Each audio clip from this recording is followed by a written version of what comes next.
আসসালামু আলাইকুম রহমতুল্লাহি তাআলা ওয়া বারাকাতুহু। আলহামদুলিল্লাহ ওয়াসসালাতু ওয়াসসালামু আলা রাসূলিল্লাহি ওয়া বা'দ। দর্শক শ্রোতা ভাই ও বোনেরা, আপনারা দেখতে পাচ্ছেন আমরা উত্তরা কেন্দ্রীয় জামে মসজিদ, ঐতিহাসিক মসজিদে আমরা দাঁড়িয়ে কথা বলছি। এটি এয়ারপোর্ট থেকে মাত্র 1.5 কিলোমিটার দূরে ঢাকা ময়মনসিংহ হাইওয়ে রোডের উপরে অবস্থিত। রাজউক কর্তৃক বরাদ্দকৃত জায়গার পরিমাণ হচ্ছে 83 কাঠা এবং এই মসজিদটা উপরে 9 তলা সহ এবং আন্ডারগ্রাউন্ডে 3 তলা সহ মোট 12 তলা একটি ঐতিহাসিক মসজিদ হবে, যার ব্যয় প্রাক্কলিত ব্যয় ধরা হয়েছে মোটামুটি অ্যাপ্রক্সিমেট 250 থেকে 300 কোটি টাকা। তো এটি ঢাকার উত্তর এলাকার জন্য একটি ঐতিহাসিক মসজিদ হবে, যেই মসজিদটি আপনাদের দানেই, যার কার্যক্রম বেগবান চলছে।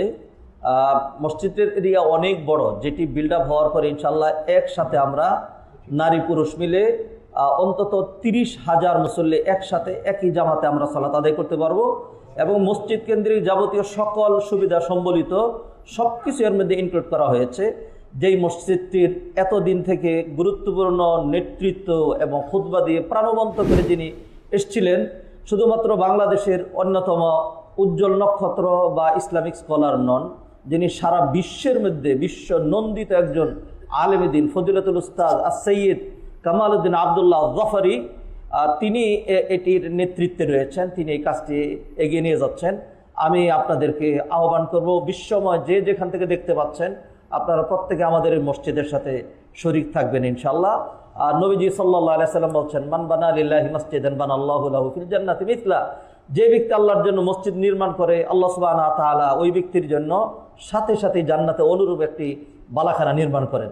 আল্লাহ সুবহানাহু ওয়া তাআলা আমাদের সবাইকে তৌফিক এনায়েত করেন।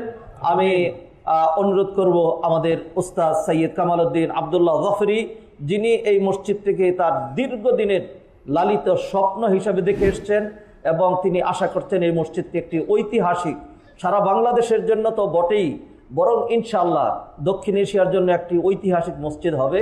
আল্লাহ সুবহানাহু ওয়া তাআলা তাকে দীর্ঘজীবী করেন, নেখায়াত দান করেন এবং তার নেতৃত্বে যে কাজ এগিয়ে চলছে, আল্লাহ সুবহানাহু ওয়া তাআলা সেই কাজটাকে কবুল করেন।